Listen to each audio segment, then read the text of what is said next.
आपको। आइए अब एक बार बात कर लेते हैं कि नियोजित शिक्षकों के लिए सक्षमता परीक्षा कब से कब होगी, इसका क्या डेट होगा, इस पर विस्तार से बात करते हैं।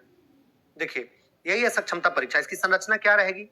इसकी संरचना ऐसे रहेगी कि प्रत्येक प्रश्न 1 नंबर के होंगे और 1 नंबर के प्रश्न में आपको ये ध्यान रखना पड़ेगा कि वो नेगेटिव मार्किंग नहीं होगा इसमें। मतलब यही हो गया कि आप पास कर सकते हैं, पास करने में आपको प्रॉब्लम नहीं होगी।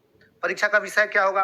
परीक्षा का विषय राज्य के जो प्राथमिक है, मध्य है, माध्यमिक है, उच्च माध्यमिक है, इसके निर्धारित जो पाठ्यक्रम है, या आसान भाषा में बोले तो जो आपके एससीईआरटी के सब्जेक्ट है ना, एससीईआरटी की पुस्तकें हैं, उन्हीं से पूछी जाएगी, उन्हीं से सब कुछ आएगा।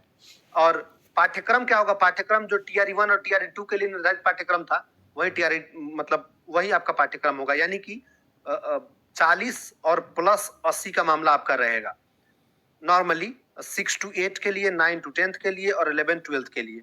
लेकिन 1 to 5 के लिए जो होगा वो 140 से 80 नहीं, बल्कि इसका थोड़ा और बढ़ जाएगा।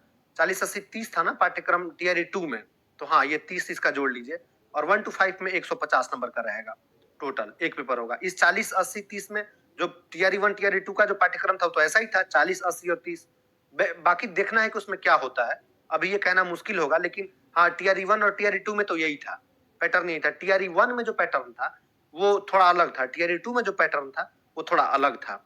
टीआरई 2 का पैटर्न मैंने ये बताया, टीआरई 1 का पैटर्न 150 मार्क्स था, अब प्लस एक पेपर अलग से हिंदी का लिया गया था। ठीक है, अब आते हैं परीक्षा पैटर्न।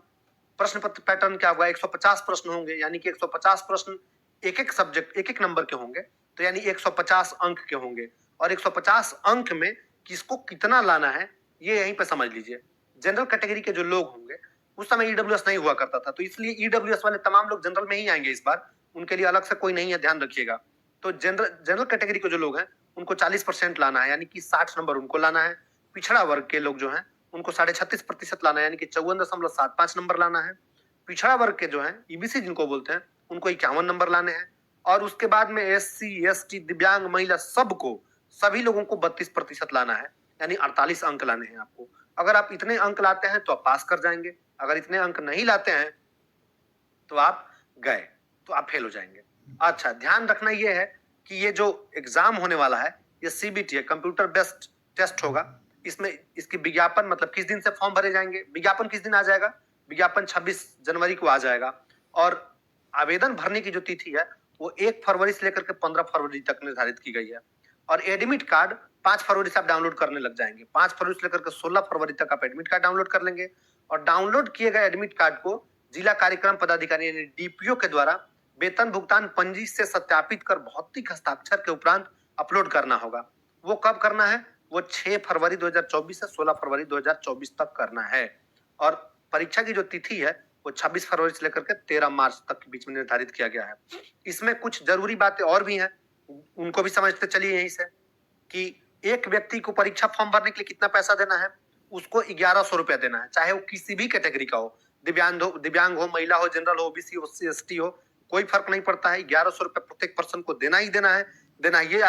ये परीक्षा जो है वो BSEB ले रही है, माने Bihar school education board, Bihar विद्यालय परीक्षा समिति इस परीक्षा को ले रही है। ये परीक्षा जो है ये कंप्यूटर बेस्ड टेस्ट होगा और 150 प्रश्न को बनाने के लिए 2.5 घंटे का टाइम निर्धारित किया गया है, यानी कि 150 मिनट भी आपको मिलेंगे। ये आप समझ चुके हैं। अब आइए थोड़ा और विस्तार से नीचे बात कर लेते हैं कि इसके लिए क्या क्या करना है। देखिए, इसमें आपको फॉर्म बहुत सही सही भरना है। पिता या पति का नाम, जन्म तिथि और योगदान की तिथि जो है ना, ये सब बिल्कुल सही डालिएगा, उसके बाद इसको सबमिट किया जाएगा। और इस में कुछ प्रोसेस किया गया है, जैसे कुछ मैं बता देता हूं कि दो मशीन 2 महीने के लिए जिला शिक्षा पदाधिकारी को देगी, ताकि शिक्षक अभ्यर्थी को थंब इम्प्रेशन एवं आइरिस आंख की पुतली का सत्यापन किया जा सके। और ये काम 3 बार होगा। कब कब होगा? पहला तो एक बार परीक्षा केंद्र पर किया जाएगा, दूसरी बार फिर काउंसलिंग भी होगी इसकी, काउंसलिंग के समय, और तीसरी बार विद्यालय में योगदान करने के समय में दिया जाएगा। अब आप कहेंगे विद्यालय में योगदान, हाँ, आपको फॉर्म भरते वक्त 3 जिलों का विकल्प देना है। आप 3 जिलों का विकल्प भरेंगे कि किन कौन कौन सा आपको जिला चाहिए। एक बात अच्छी है कि इसमें आपको गृह जिले जैसा कुछ रोक पे नहीं बात की गई है, यानी हो सकता है आप गृह जिला में भी भर सके, कोई दिक्कत नहीं है, आप भरिएगा। और एक और बात, मूल एडमिट कार्ड अगर आप खो लेते हैं, गंवा लेते हैं, खो लेते हैं, तब आप दोबारा सक्षमता परीक्षा देना होगा। इस वाले में काम नहीं चलेगा। सरकार 3 बार सक्षमता परीक्षा लेगी, ऐसा सरकार ने दावा किया है। और सरकार और अगर आप फॉर्म भरने के बाद में प्रैक्टिस करना चाहते हैं तो आपको नजदीकी प्राथमिक शिक्षक प्रशिक्षण संस्थान या जिला शिक्षा प्रशिक्षण संस्थान एवं शिक्षण प्रशिक्षण महाविद्यालय में शाम को 7:30 बजे से लेकर के 9:30 बजे तक जाके आप प्रैक्टिस कर सकते हैं। तो ये हो गया। अब आपको हम बताते हैं कि आप पढ़ेंगे क्या।